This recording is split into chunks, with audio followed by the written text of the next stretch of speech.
نبی والے نبی سے بڑھا وقار سخن،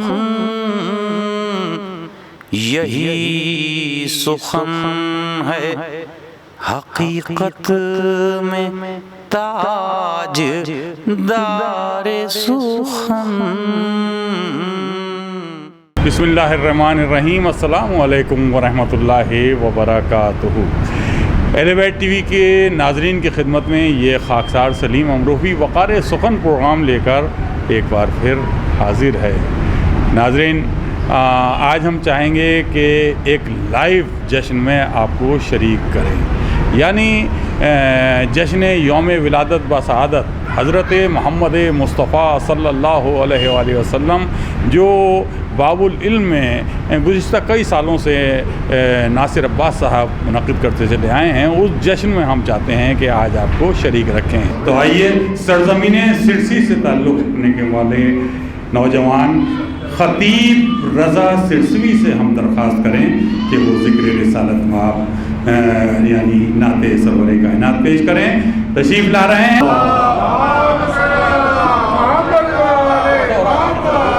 حاضرین محفل السلام علیکم۔ آپ سب کو ولادت محمد مصطفیٰ صلی اللہ علیہ وسلم بہت بہت مبارک ہو۔ ہر ابتدا سے پہلے ہر انتہا کے بعد ذات نبی بلند ہے، ذات خدا کے بعد دنیا میں احترام کے قابل ہیں جتنے لوگ، ہم سب کو مانتے ہیں مگر مصطفیٰ کے بعد صلوات۔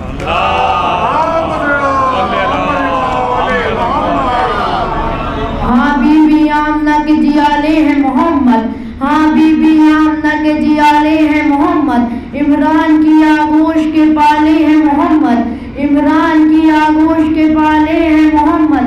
یہ شمس و قمر عرش و زمین تارے بنا کر خالق نے کہا تیرے حوالے ہے محمد، خالق نے کہا تیرے حوالے ہے محمد۔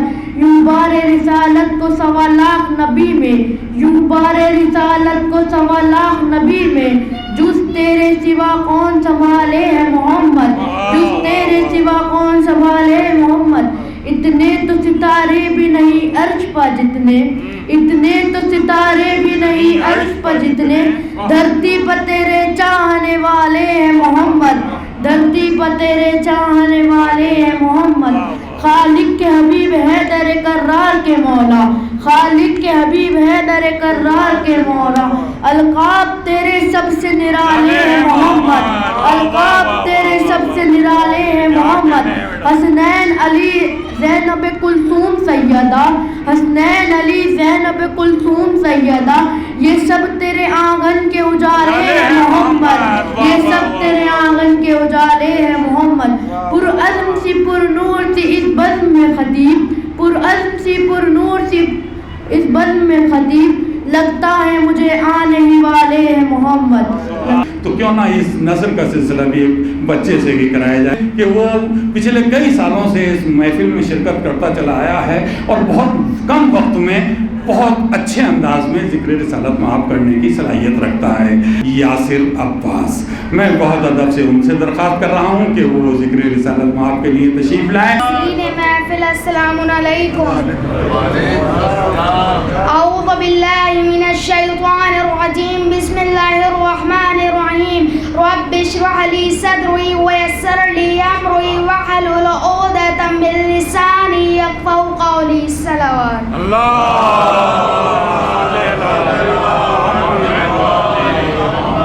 خداوند عالم اس نورانی محفل کو شرف قبولیت عطا فرمائے، بانیان محفل اور حاضرین محفل کو شاد و آباد رکھنا۔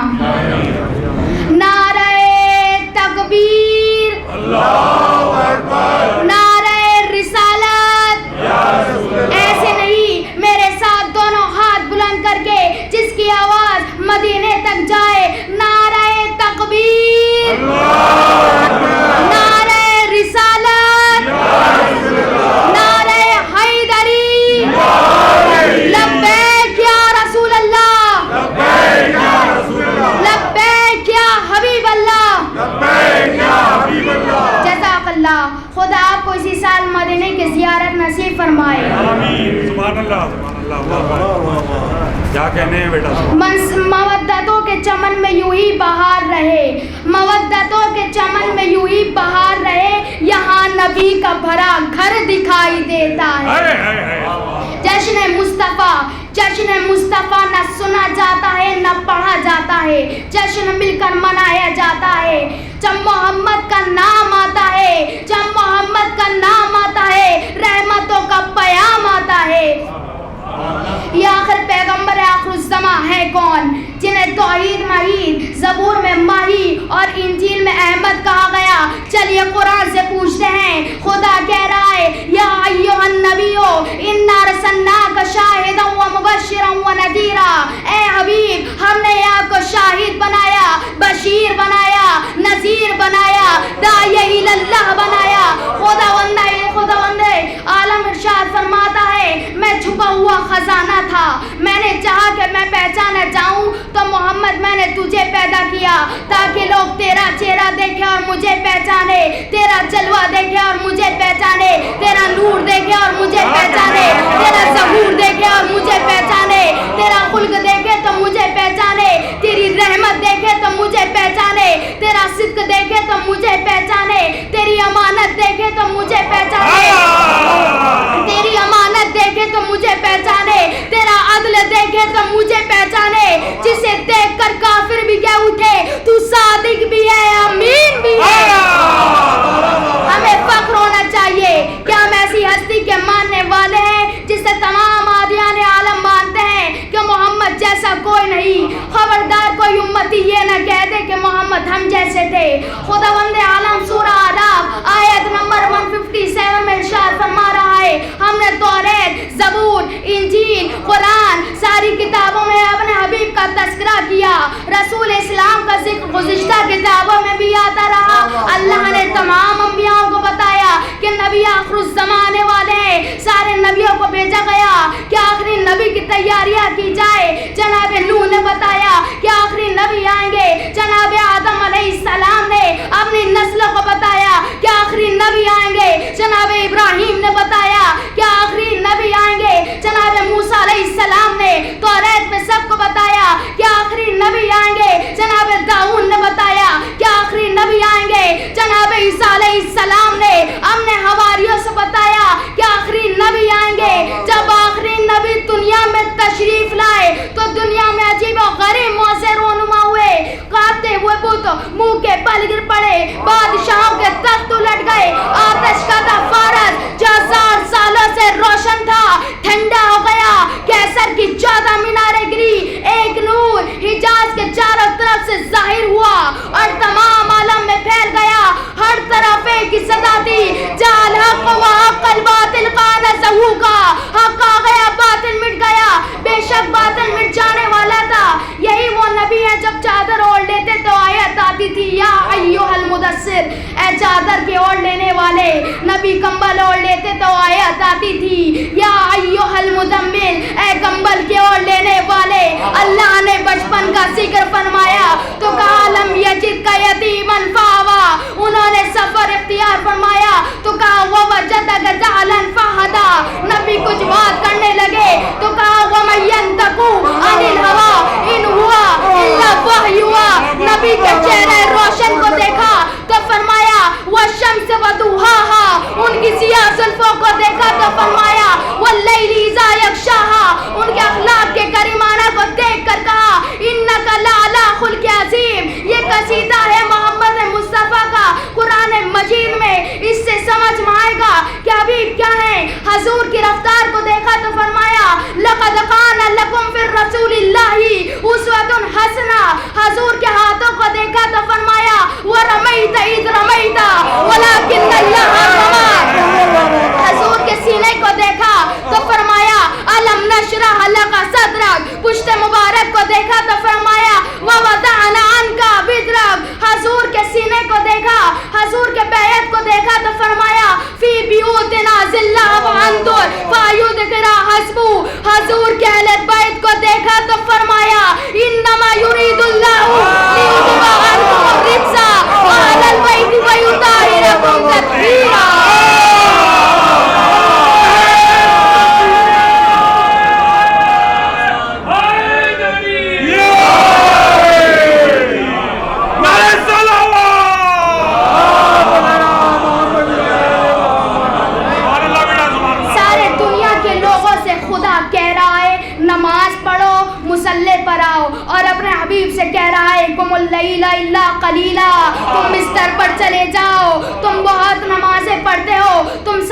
ساری رات عبادتیں کرتے ہو, تمہارے پیروں پر ورم آ جاتا ہے. یہ تھی نبی کی عبادت کا عالم. اسی کے ساتھ ساتھ میں اپنے بیان کو یہیں پر ختم کرتا ہوں, اور آخر میں التماس دعا. جشن میلاد نبی مل کے منانے والوں, جشن میلاد نبی مل کے منانے والوں, شاد و آباد رہو جشن میں آنے والوں. سال آئندہ کرو, سال آئندہ کرو, پھر یہ خوشی کی محفل, سب سلامت رہو میلاد میں آنے والوں. آئیے اس سلسلے کو اب مزید آگے بڑھایا جائے, اور کیوں نہ ایک بہت خوبصورت آواز میں خوبصورت نعت سنی جائے. میں اس وقت جس شخص کا نام پکارنا چاہ رہا ہوں, ان کا تعلق بڑے ایک علمی, ادبی اور ایک مذہبی خانوادے سے ہے. نعت سرور کائنات کے حوالے سے, یا کہا جائے کہ ذکر رسول والے رسول کے حوالے سے ان کے خانوادے کی بڑی خدمات ہیں. عبدالرؤوف صاحب کے خانوادے سے تعلق رکھنے والا وہ شخص, ساجد امروہی صاحب کے خانوادے سے تعلق رکھنے والا شخص, زبیر ابن سیفی کے خانوادے سے تعلق رکھنے والا وہ شخص جناب عارض مرزا صاحب ہماری درخواست پر اس وقت موجود ہیں. وہ بہت اچھے نعت خواں بھی ہیں, اور ہمیں یقین تھا کہ انہوں نے بھی اب شاعری بھی ماشاءاللہ بہت اچھی خود بھی کر رہے ہیں. اس سے پہلے بھی جو اپنے دادا حضور کی بھی انہوں نے نعتیں پڑھی ہیں, تو جی چاہتا ہے جب وہ پڑھتے ہیں کہ ہم سنتے رہیں اور وہ پڑھتے رہیں. ہم بہت ادب و احترام سے ان سے درخواست کرتے ہیں کہ وہ اس وقت بارگاہ رسالت مآب میں نعت پاک پیش کریں. آپ حضرات سے گزارش ہے بلند آواز میں نعرہ صلوات پڑھ کر استقبال کیجئے محمد عارض مرزا صاحب. السلام علیکم صاحب.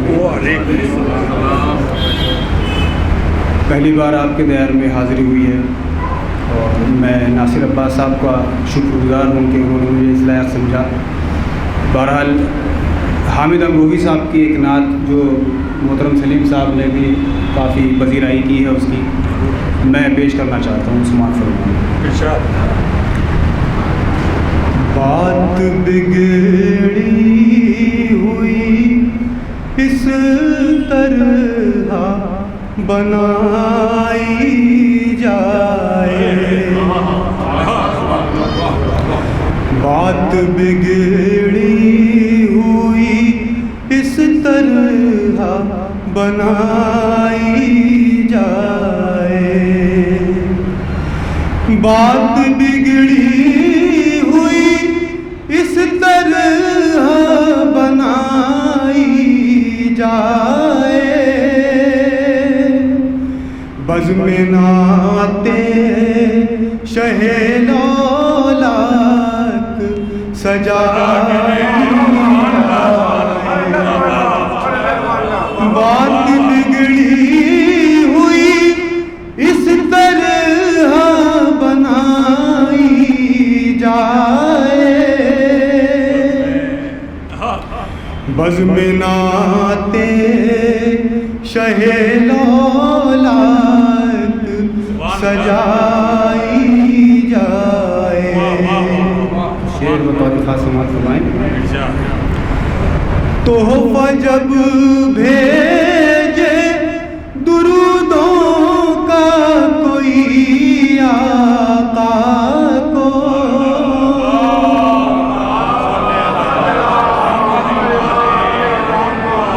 تحفہ جب بھیجے درودوں کا کوئی آقا کو,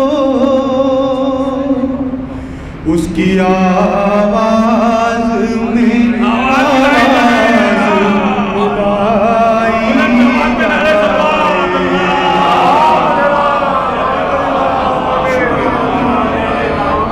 تحفہ جب بھیجے درودوں کا کوئی آقا کو,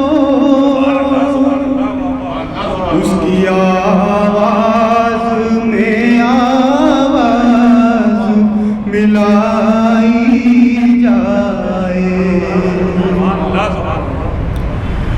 غیر ممکن ہے وہ روداد ہمیں دل نہ سنے,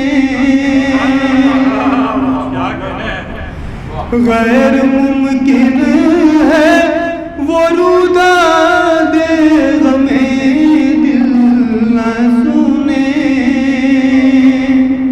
شرط یہ ہے کہ وہ اشکوں سے سنائی جائے، شرط یہ ہے کہ وہ اشکوں سے سنائی جائے، غیر ممکن ہے وہ روداد غمِ دل نہ سنے،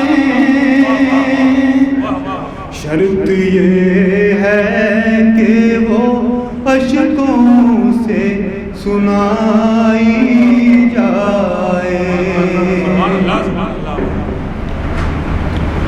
دیکھا جائے حشر تک اس کو نگاہوں میں بسائے رکھنا، حشر تک اس کو نگاہوں میں بسائے رکھنا، قبر میں آپ کی صورت جو دکھائی جائے، قبر میں آپ کی صورت جو دکھائی جائے، مختم اسلام دیکھا جائے اسے حامد جو مدینہ دیکھے، دیکھا جائے اسے حامد جو مدینہ دیکھے، نگہ شوق کی یوں پیاس بجھائی جائے، نگہ شوق کی یوں پیاس بجھائی جائے، تم میرا دل میری جان، اے پیار نبی، اے پیار نبی، تم پہ فدا دونوں جہان، اے پیار نبی، اے پیار نبی، لاکھ پیغمبر حق نے بھیجے، کیسے کیسے کیسے کیسے، تم ان میں سب سے مہان، اے پیار نبی، اے پیار نبی، تم ان میں سب سے مہان، اے پیار نبی، حشر کی منزل سخت کڑی ہے، سب کی تم سے آس لگی ہے، رکھیو ہمارا بھی دھیان، اے پیار نبی، اے پیار نبی، رکھیو ہمارا بھی دھیان، اے پیار نبی، سب کی نظر ہے لطف نظر پر، بھیڑ لگی ہے آپ کے در پر، شاہ و گدا سب ایک سامان، اے پیار نبی، اے پیار نبی،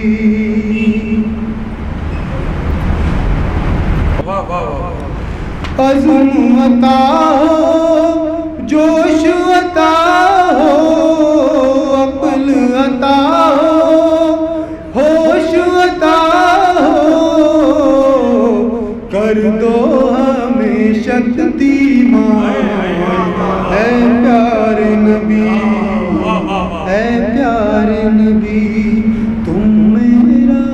میری جان اے پیارے نبی. شکریہ. محترم سلیم گوئی صاحب کی نعت پاک میرے لیے سعادت ہے پڑھنی.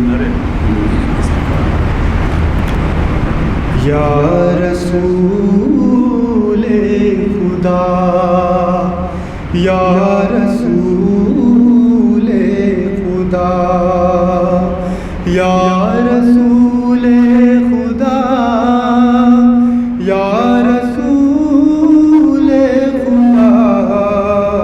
کوئی بھی تو نہیں رہنما یا رسول خدا یا رسول خدا. آپ کا کوئی دنیا میں ثانی نہیں. آپ جیسا تو کوئی بھی دانی نہیں. آپ کو رب نے عالم کی رحمت کہا. یا رسول خدا یا رسول خدا یا رسول خدا. بند سماعت فرمائیں حضرات. سارے عالم میں جب ظلم ہی ظلم تھا آپ نے آ کے انصاف قائم کیا. امن کا آپ ہی نے جلایا دیا. یا رسول خدا یا رسول خدا یا رسول خدا. عرش پر آپ ہی کو بلایا گیا اور محبوب خالق بتایا گیا. کس قدر ہے بلند مرتبہ آپ کا. یا رسول خدا یا رسول خدا یا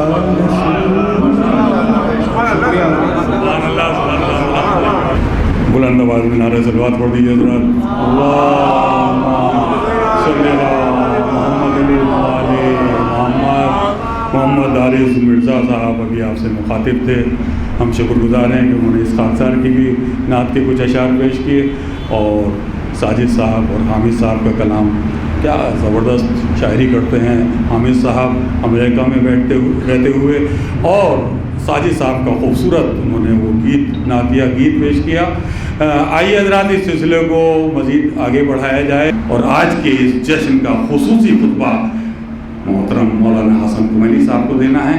میں ان سے درخواست کرتا ہوں کہ مائک پہ تشریف لے آئیں اور آپ سے درخواست ہے بلند آواز میں نعرہ صلوات پڑھ کر ان کا استقبال کیجیے.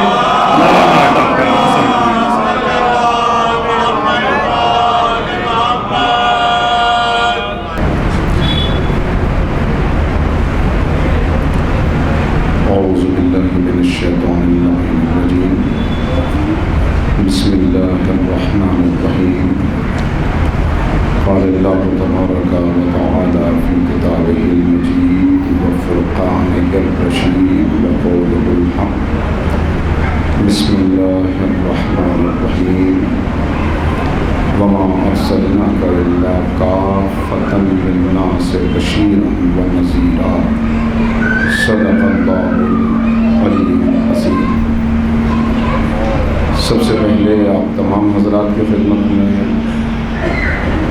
آج کی اس اہم شب کی مناسبت سے دل کی گہرائیوں سے مبارکباد پیش کرتا ہوں، اور ہم سب مل کے وقت کے امام کی خدمت میں مبارکباد پیش کریں ایک صلوات کے ساتھ۔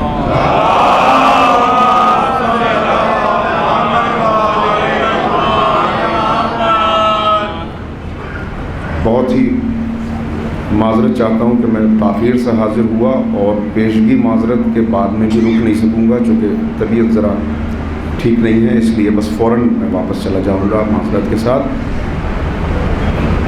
بات کا آغاز یہاں سے کرتا ہوں کہ انسان کے مزاج پر بہت سی چیزوں کا اثر ہوتا ہے۔ مختلف پیشے ہیں کہ جن کا اثر انسان کی شخصیت پہ ہوتا ہے۔ عام طور پر یہ بیان کیا جاتا ہے کہ جو لوگ گھوڑوں کو پالتے ہیں ان کے مزاج میں ایک قسم کا تمکنت اور تکبر پیدا ہو جاتا ہے۔ جو لوگ اونٹوں کی پرورش کرتے ہیں، چونکہ اونٹ کینہ پرور ہوتا ہے، لہذا اونٹ کا کینہ کسی حد تک اگر ان کی شخصیت مکمل نہ ہو، اور اگر ان کی شخصیت پہلے سے ایک خاص ڈھانچے میں ڈھل کر ایک منزل ارتقاء تک پہنچ نہ چکی ہو، تو ان کے اوپر اس پیشے کا اثر ہوتا ہے۔ جو بھیڑ بکریاں پالنے والے ہیں ان کے مزاج میں عام طور پر انکساری آتی ہے۔ اسی طرح مختلف قسم کے جو علاقے ہیں ان کا اثر بھی انسان کے اوپر ہوتا ہے۔ جو پہاڑی علاقوں کے رہنے والے ہیں وہ عام طور پر منتقم مزاج کے ہوتے ہیں، انتقام لینے کا جذبہ ان کے اندر زیادہ پایا جاتا ہے۔ جو دریائی علاقوں کے رہنے والے ہیں ان کے سینے میں محبت بھرا دل ہوتا ہے۔ اس لیے کہ مختلف قسم کی چیزیں جو ہمارے چاروں طرف موجود ہیں، ہم ان سے متاثر ہوئے بغیر نہیں رہ سکتے۔ اسی طرح انسان کے اوپر اثر ہوتا ہے موسم کا۔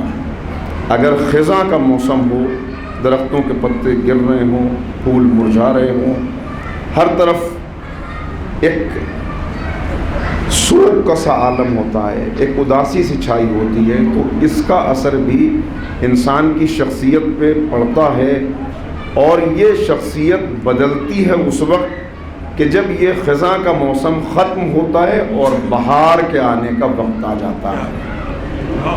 پیغمبر اکرم کے آنے سے پہلے 600 سال ایسے گزرے حضرت عیسیٰ کے بعد کہ جب انسانیت کے لیے خزاں کا موسم چل رہا تھا، اس لیے کہ کہیں سے کوئی بہار نہیں تھی، بلکہ ہر طرف سے ایک درندگی، ایک تاریکی، ایک بے حیائی، ایک بے غیرتی، ایک انسانی شرف سے گری ہوئی انسانی ریس تھی جو سامنے تھی، کہ جن کے اندر سے اقدار بالکل ختم ہو چکے تھے۔ ایسے میں اللہ رب العزت نے انسانیت پہ بڑا کرم کیا، اور انسانیت کی بہار کی صورت میں پیغمبر اکرم حضرت محمد مصطفیٰ صلی اللہ علیہ وسلم،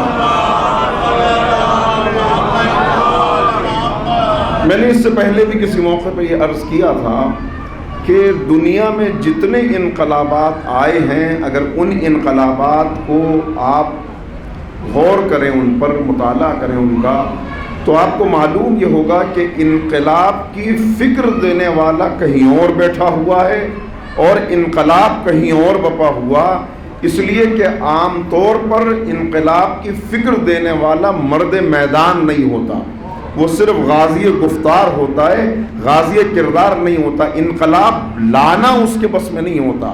بس پیغمبر اکرم نے انسانیت میں جو انقلاب برپا کیا، اس انقلاب کی خصوصیت ہی یہ ہے کہ انقلاب کی فکر بھی پیغمبر نے دی، اور انقلاب برپا بھی خود پیغمبر اکرم نے کیا۔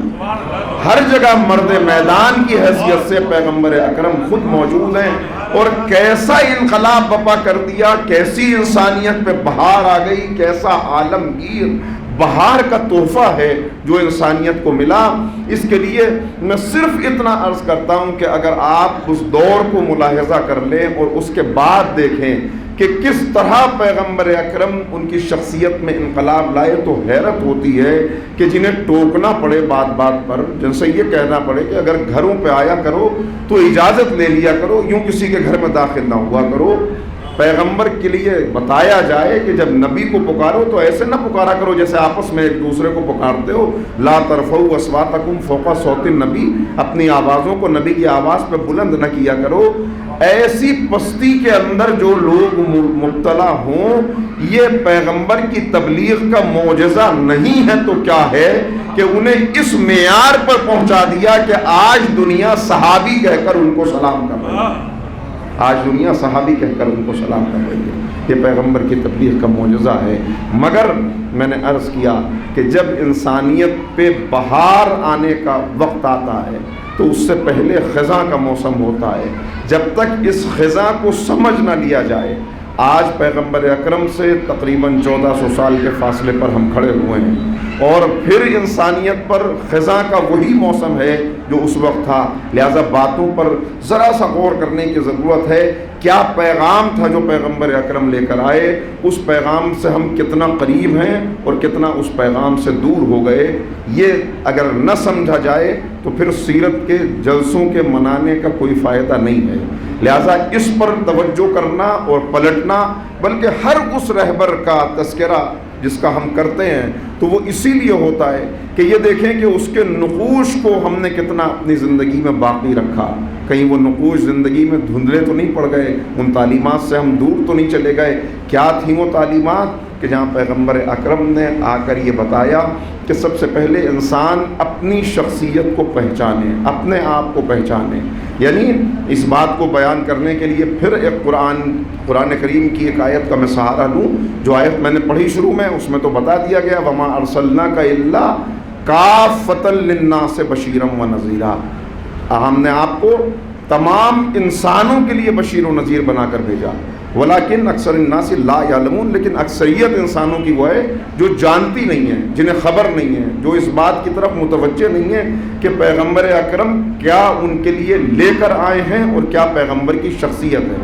تو اگر اکثریت اس کی طرف متوجہ نہیں ہے تو ان کو متوجہ کرنا ان کا فریضہ ہے، جو اس کی طرف متوجہ ہیں کہ پیغمبر کی شکل میں کیسی نعمت عظمیٰ ہے جو اللہ نے ہمیں عطا کی ہے۔ میں نے اس سے پہلے بھی یہ مثال دی ہے، پھر اس کو دہراؤں کہ ایک غیر مسلم سے میری بات ہو رہی تھی اور وہ کہہ رہے تھے، بڑا رو رو کر اس بات کو بیان کر رہے تھے کہ میں نے حق کو پہچان لیا اور مجھے پتہ چل چکا ہے کہ نجات کس راستے میں ہے۔ میں نے اچھی طرح اس بات کو پہچان لیا، یہ بت جنہیں ہم اپنے ہاتھوں سے تراشتے ہیں پھر ان کے آگے جھکنے لگتے ہیں، کیا یہ ہمیں نجات دے سکتے ہیں؟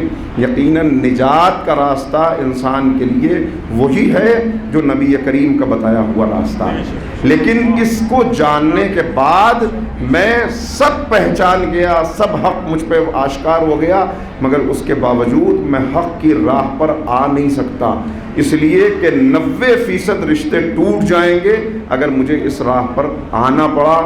بیٹی ہے جو باپ کہتی ہے، ایک زوجہ ہے، ایک ماں ہے، ایک باپ ہے، سب سے رشتہ ٹوٹ جائے گا اور میں اکیلا رہ جاؤں گا، اور یہ اکیلا رہنا اتنی بڑی آزمائش ہے کہ جس سے میں اپنے آپ کو، جس کے لیے آمادہ نہیں کر سکتا، جس کے لیے میں اپنی طاقت نہیں پاتا۔ تو میں کہتا ہوں سب سے پہلے اسی نعمت پر گھر جا کے شکر کیجیے گا کہ اللہ نے ہمیں اس آزمائش میں نہیں ڈالا، ہمیں ایسی آغوشوں میں پروان چڑھا دیا کہ جہاں محبت رسول اللہ ہمارے سینے میں پہلے سے موجود ہے۔ ورنہ یقین جانیے اگر ہم اس آزمائش میں ڈالے جاتے تو 90% کا حال یہی ہوتا کہ کہتے ہم نے سب کچھ پہچان لیا مگر ہم اس آزمائش سے گزرنے کے لیے تیار نہیں، ہم اتنی بڑی قربانی نہیں دے سکتے۔ تو یہ قربانی دینا یہ بہت بڑی بات، تو جو موجود ہیں اس راہ پر، اب ان کی ذمہ داری ہے کہ بتائیں دوسروں کو کہ پیغمبر کا راستہ کیا راستہ ہے، پیغمبر کی تعلیمات کیا تعلیمات ہیں۔ بتائیں گے کب؟ انسان کوئی ورثہ اسی وقت آگے بڑھا سکتا ہے جب وہ ورثہ پہلے اسے خود مل گیا ہو۔ اگر کسی کا خود کا دامن خالی ہو تو وہ دوسرے تک کیا پیغام پہنچائے گا؟ تو پہلے اسی پہ غور کر لیں۔ میں سہارا لوں جناب سلمان فارسی، سلمان کو کسی نے چڑھانے کے لیے اور ان کو احساس دلانے کے لیے کہ آپ کا تعلق ایک کمتر نسل سے ہے، ان سے کہا کہ سلمان ہم عرب ہیں اور تم ایرانی ہو، لہذا نسل کے اعتبار سے تم ہم سے کمتر ہو۔ اس وقت جناب سلمان فارسی نے جو بات کہی وہ پیغمبر اکرم کی تعلیمات کی اتنی خوبصورت ترجمانی ہے کہ اس سے بہتر واقعہ مجھے نہیں مل سکتا، اس لیے کہ وہ برتری تھی نسلوں کی جس کو ختم کرنے کے لیے پیغمبر آئے تھے، یہ بتانے کے لیے کہ رنگ کی بنیاد پر، نسل کی بنیاد پر، علاقے کی بنیاد پر، زبان کی بنیاد پر یہ جو تمہاری برتری، اس برتری کی کوئی حیثیت نہیں ہے۔ اِنَّ أَكْرَمَكُمْ عِنْدَ اللَّهِ أَتْقَاكُمْ، اللہ کی نظر میں بس ایک معیار ہے اور وہ تقویٰ ہے۔ تو اب کیا فرمایا جناب سلمان نے؟ کہا کہ نہیں، جو کچھ تم نے مجھ سے کہا میں اس سے بھی زیادہ کمتر ہوں۔ میری ابتدا کیا ہے؟ ایک نجس قطرہ۔ میرا انجام کیا ہے؟ سڑا ہوا گوشت ایک دن میں اپنی قبر سے اٹھاؤں گا اور اپنے رب کی بارگاہ میں پیش کیا جاؤں گا۔